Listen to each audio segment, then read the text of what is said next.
Besides the stunning views and sheer beauty of the place, Vancouver is famous for something else: spot prawns. And they are absolutely delicious. They taste like lobster, don't they? They do. We begin our day getting them right off a boat from a local fisherman who is tight-lipped about his sources. You're not going to tell me, huh? We're not gonna tell anybody. Oh, and I was planning on going fishing with you. Yeah, well. Then a local cook and I make a divine lemony spot prawn risotto. You're going to have to give me the recipe. Oh, I just did. It's that easy. Alrighty then. Of course, there was stirring. Lots of stirring. We've still got a ways to go. Yeah. So you just keep at that, why All don't right, you, Sarah? you just go read a book. But wow, was it worth it? Next, the opposite end of the continent for a tasting tour of Miami's little Havana neighborhood. Then a real Cuban abuela shows me her favorite prawn dish. Camarones Enchilados, which is shrimp and garlic and sofrito sauce. Yummy, yummy. It's prawns from coast to coast. Today on Sarah's Weeknight Meals. Vancouverites love their food, stuff we Americans have never heard of, like Japa dogs, ketchup chips, Nanaimo bars, and especially spot prawns. They shipped them to Asia until Chef Robert Clark put them on the menu and unleashed Spot Prawn Mania. Now the critters have their own festival. In May, folks pay $40 a pound for them at False Creek Wharf. That's where I met fisherman Stuart McDonald. Is this where I can get some spot prawns? Yes, it is. Are you Stuart? I'm Stuart. Oh, nice great. to meet you. When did spot prawns become such a big deal? The people recognize that they're the best prawns in the world. They're delicious. It's sustainable. It's well managed, and we don't overfish. And every year there's more than the year before. Where do they live, and how do you they're know hard where to go? find. Oh. Trial and error. Oh, so this Those is are like our hanging. secret spots, and we don't give out those locations. Okay, you're not Yeah. going to tell me, huh? We're You're not gonna tell going me, to tell anybody. Oh, and I was planning on going fishing with you. Yeah, well. All right, I guess that isn't going to happen. You'll have to figure out for yourself. What makes them spot prawns? Where they? 1, 2, 3, 4. You always have those 4 white spots. Okay. I understand they're a little strange in that they sort of are just changed. Yeah. So a smaller one like this is a male. Oh, And so the first 3 years they live, they're males. okay. And then they transition to females. Really? And a bigger one like that would grow in the winter time, will grow eggs and have a nice big egg sac like a shrimp there. Oh. Then they hatch, then they die. They're hermaphrodites. And guess what's on the menu? Now you're going to join us for dinner tonight. I think we're turning this into some yummy dish. Well, I'll be there. It sounds delicious. I love spot prawns. I like catching them. I like eating them. Perfect. There you go. All right. That's Thank all you. yours. Thank you. See you at dinner. Yes.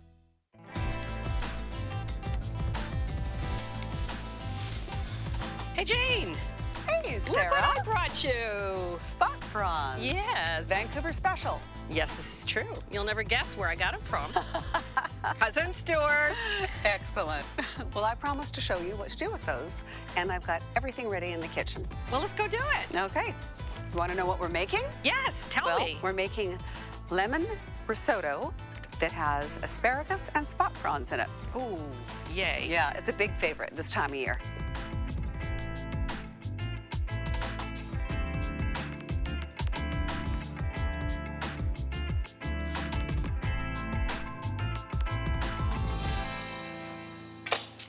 I'm in the home of Jane McDougall here in Vancouver, and I'm so excited because we are taking the star ingredient of Vancouver, namely spot prawns, and we're going to turn it into Lemony risotto with asparagus and spot prawns. And we're starting with stock made from the shells of the spot prawns. Wait a second. There's heads in there, too. Well, that's right, because that's where most of the flavor is. And you never cook a spot prawn with its head on. So you take 8 cups of rinsed prawn shells and 4 quarts of water. Oh, boy, these are prickly, I got to tell you. So we've got, They're attacking you. Yeah. To this, we are going to add a rib of celery, 1 carrot, and half of an onion. So it's all classic going into the pot. mirepoix. Exactly.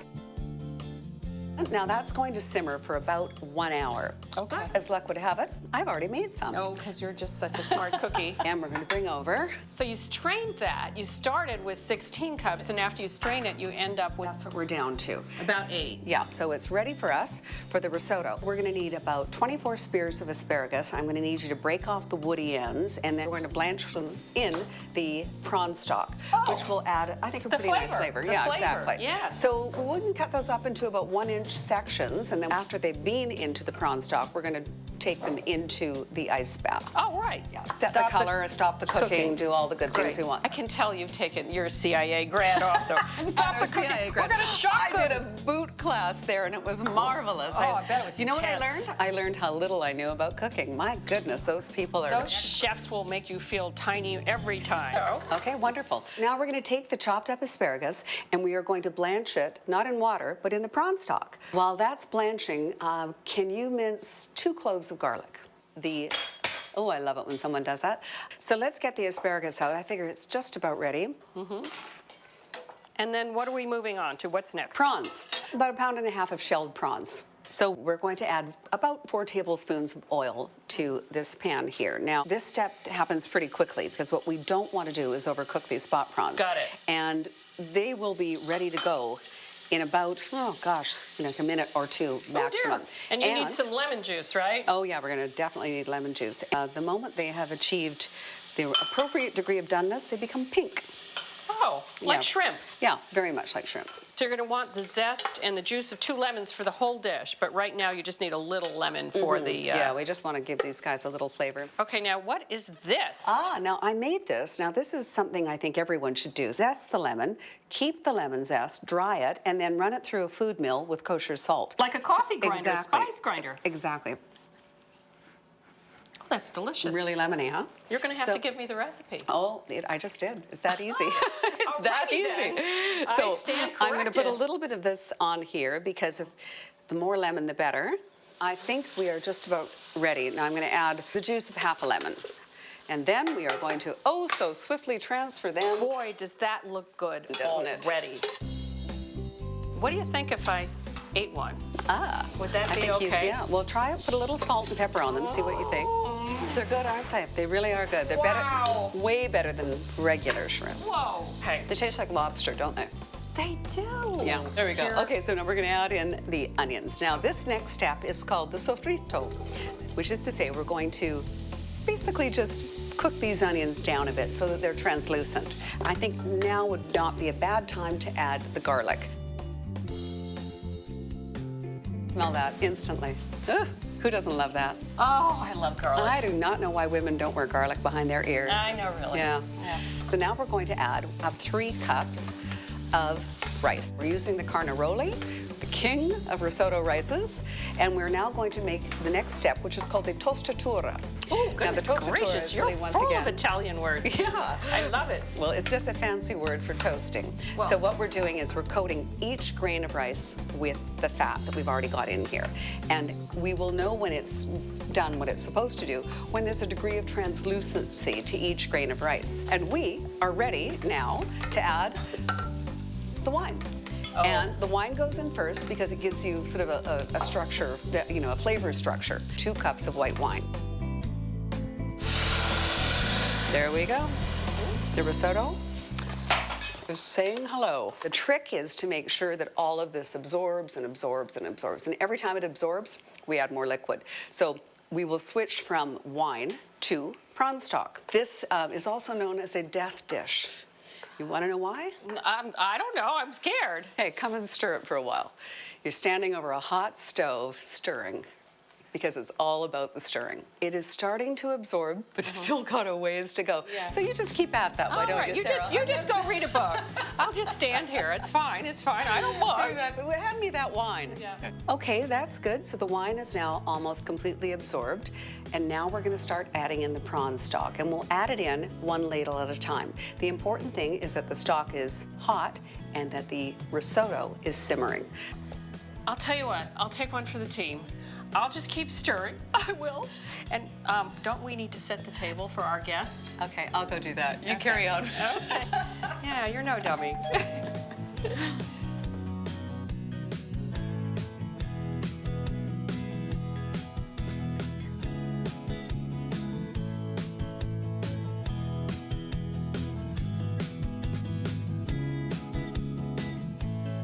That's looking pretty darn good, though. Yeah, I'd say so. Should I drain the asparagus? Yes. Right? Look at how gorgeous and green this is. I know, it's gorgeous. Oh, wow.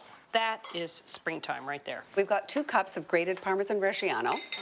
So that can just basically get dumped in on top. I'll fold it. Now add the lemon zest. You know, lemon is one of my favorite ingredients, and lemon zest, because it's got all the lemon oil in it. So It makes a big difference, doesn't it? does. Yeah. The lemon juice. Okay. How about a knob of butter? And I mean, we were talking about 2 tablespoons, but More? if you want to go 4 tablespoons, I'm not going to stop you. I won't tell anybody. I happen to like a lot of pepper. Me too. Yeah. Me too. I'm right there with you. Yeah.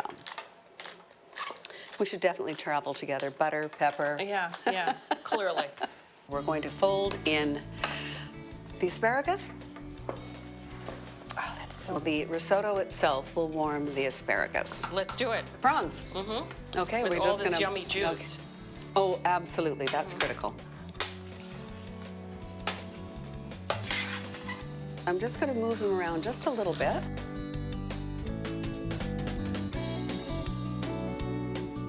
One for you, one for me, Yes. and then one for the rest of them. Yes. There you go. One for you. I'll do the garni. Oh, that is such a happy thing. All right, I'm gonna bring the pepper. Let's head on out.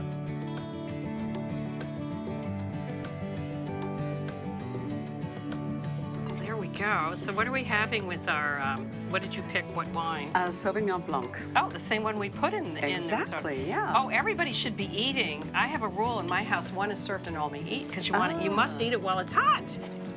It's amazing. It's the difference between this and the regular prawn. It's just crazy. Right, It's right. yeah. We made it. We He made caught them. Yes. You guys get to enjoy Yes, it. we like that. Why are they called spot prawns? Stuart can tell you that. No, I learned. Oh, I'm going all to tell you. Because they have 4 little spots on them. 4, right? 4 white spots, same spot every time. Yeah. Where? They're consistent that way. All right, so everybody, I have a toast. No surprise here. To the star of the day. What do we make today? What do you call it? We called it, the death dish. Right. The death dish. But I've got really, I did switch hitting. I got really, really buff now. It's a bit of a workout. But at any rate, to the spot prawn. Yeah. Prawns. Yeah. Oh yeah.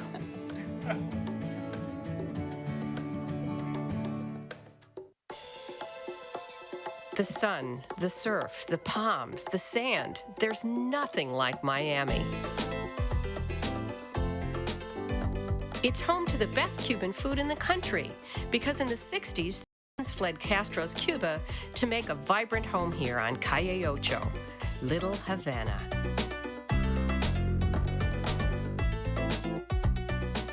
Today, I'm tasting my way through it at the legendary El Pub with Grace Della, the founder of Miami Culinary Tours. You know, I'm gonna get you started with some cafe cubano. I love that. And you always get little cups and then a big cup. It's meant to be shared. Never drink from the big cup, otherwise everybody will know you're visiting. It's very strong, so be ready, okay? No, I like my coffee. Good morning. Oh, I love this. Okay. Cafe cubano. Whoa. There is a lot of sugar in them there hills. Yes. Oh my goodness, is that like half sugar? Yes, absolutely. Woo! And very strong, right? I'm loving it, but I have to be honest, normally I drink my coffee black with nothing in it. Nothing. Okay then. I'm not responsible for my actions after this. Why are we starting here? This is called El Pub Restaurant. They've been here for 25 to 30 years. Locals come here to have, that great Cuban food that they miss from home. You will see the same faces many years. When you come here, we do like locals. We stand at the coffee station. We have some cafe cubano, and then we'll have some empanadas. For breakfast? For breakfast, of course. Of course. Alrighty then. These are the classic Cuban empanada. They're made with ground beef and sofrito sauce, red bell peppers, olive oil, garlic, cumin. So we have the very sweet coffee and the... And the saltiness of the picadillo.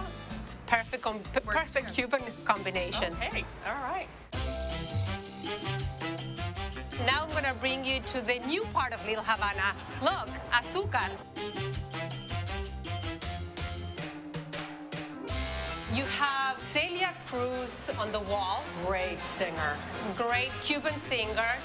She used to scream the word azúcar, which means sugar, and here we are. Okay, perfect, perfect. Now the flavors are super creative. Burning hell fidel, sweet plantains, plátanos maduros, or flan. She perfected those flavors by asking the elderly in the neighborhood, does it taste like in Cuba? How smart. Yeah. I'm gonna make you try today one called Abuela Maria. Very sweet, sugar. Oh, geez. I'm still recovering from the coffee. So you're having guava, cream cheese, and Maria cookies. Now that's a very popular Cuban dessert. Delicious. In the form of an ice cream. Wow.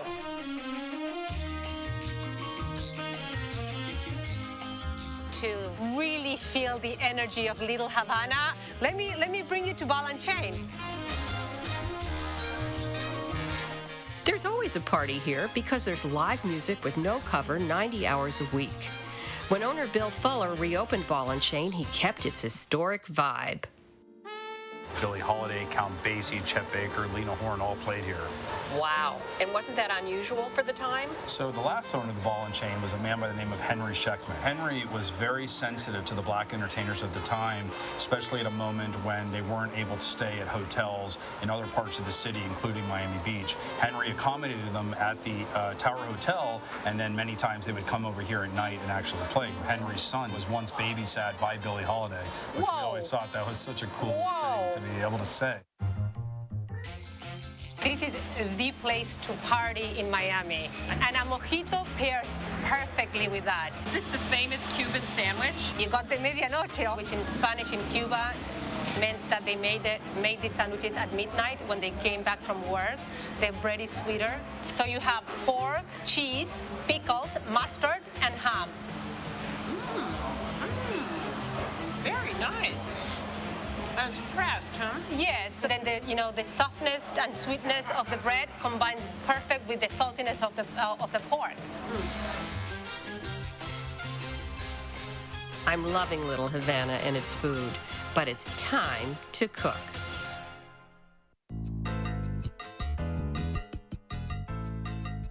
The year was 1960. Castro's revolution had changed Cuba forever. But 13-year-old Lucila Jimenez's mind was not on politics, but parties and boys. One in particular, a young medical student bound for the U.S. Thousands of Cubans fled to Florida then, and eventually so did Lucila. Here she is in Key West the day she arrived. And the medical student? They reunited and married. 50 years later, 7 grandchildren call her Abuela. Along the way, she started a successful chain of bakeries in Miami. She still loves cooking the dishes she learned from her own grandmother back in Cuba. This is one of them.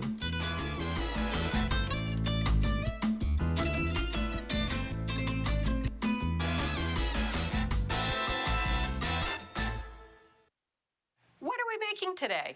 Camarones Enchilados, which is shrimp in a garlic and sofrito sauce, which is like Creole. Yummy, yummy. Okay. So you're getting the garlic ready and I'm getting the onion ready. 1 large onion. And is this a typical Cuban dish? Yes, it is. And I remember back in Cuba, the seafood, shrimps, and all of that was a lot cheaper to buy. So people did eat a lot of seafood and fish. At least in my house, we did, because my parents loved it, so. We're gonna add half a cup of olive oil. Okay, we need to let it heat up for just half a second. So tell me about sofrito. It's, Everything that you have in Cuban cooking, you use a sofrito more or less. So sofrito is essentially vegetable. Vegetables, yes. Always onion, always pepper. And always garlic and tomato sauce. It's a lot of garlic. I chopped 6 cloves of garlic and a sliced green pepper. Garlic is very Cuban also, right? Very Cuban, yes. We can do a lot of things with garlic. Well, does that look pretty good? Yeah, that looks It's pretty nice good. softened? We can put the roasted peppers I've chopped 2 big roasted red peppers.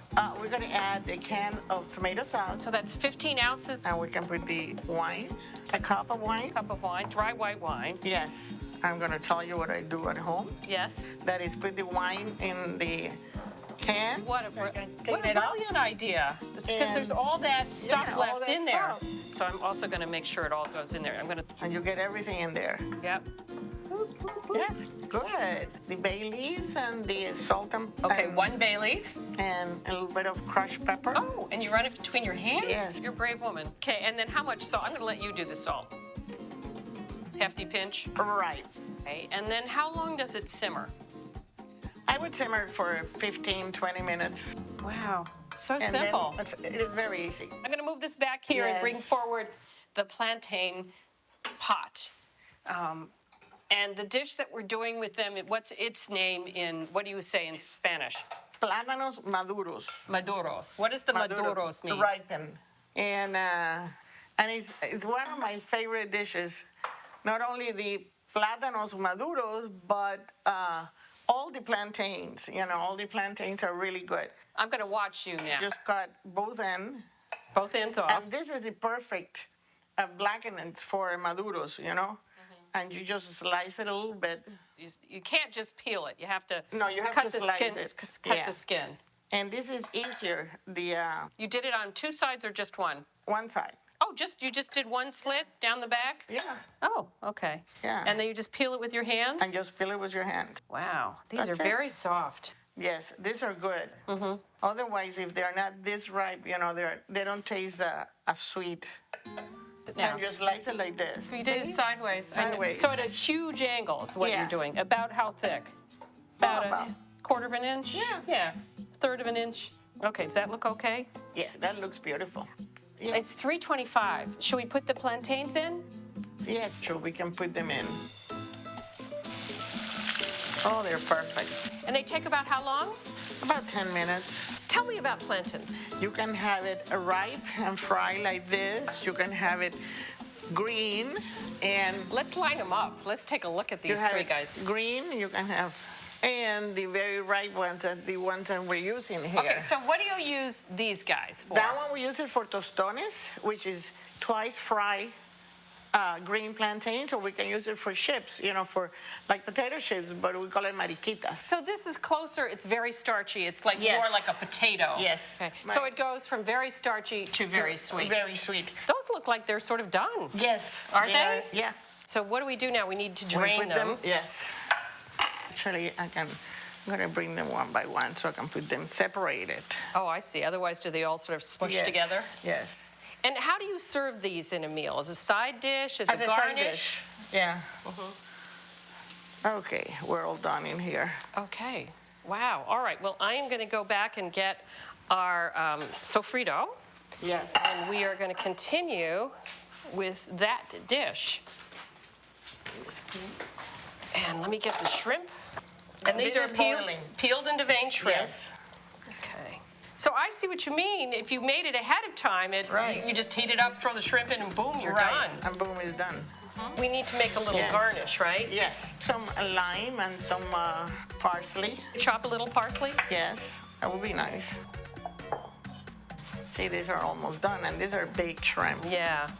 It's not a spicy cuisine, though, is No, it? Cubans, it's not spicy at all. A lot of people ask me, you know, it's like Mexicans, and not at all. Yeah. This is done. All right, so should we grab, we've got 3, Sure. and I'll put some rice. We'll just do 2. Yeah. Yes. Okay, so we put rice in the bottom. Yeah. It smells good. That'll be good. All right, and you'll do the shrimp, and then we will garnish. We're all set up outside. We can eat outside. Oh, that's nice. Yes. It's a beautiful day out. It is. The weather in Miami is just, Yes. so there's, oh, that's pretty. So And- little, oh, that is gorgeous. And And how simple was that? yes. Okay.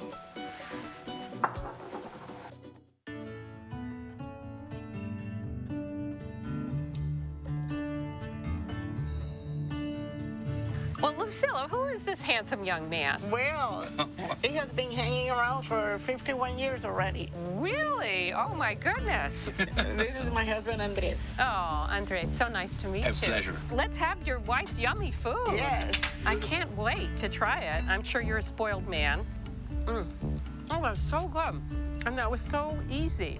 Tell me, though, I have to ask you, what is it about Cubans and plantains? Well, we have plantains every day in one way or another. Every day. Practically, yeah. If you don't have it at one meal, you can have it at another meal. I just want to thank you both for joining me. However, I have a question. Is there a Cuban toast? Salud, amor y pesetas. Okay, I like Amor y that. pesetas. Okay, but tell me now, what does it mean? Salud, health, amor, love, and pesetas is wealth or money. What else do you need? I like that. That's right.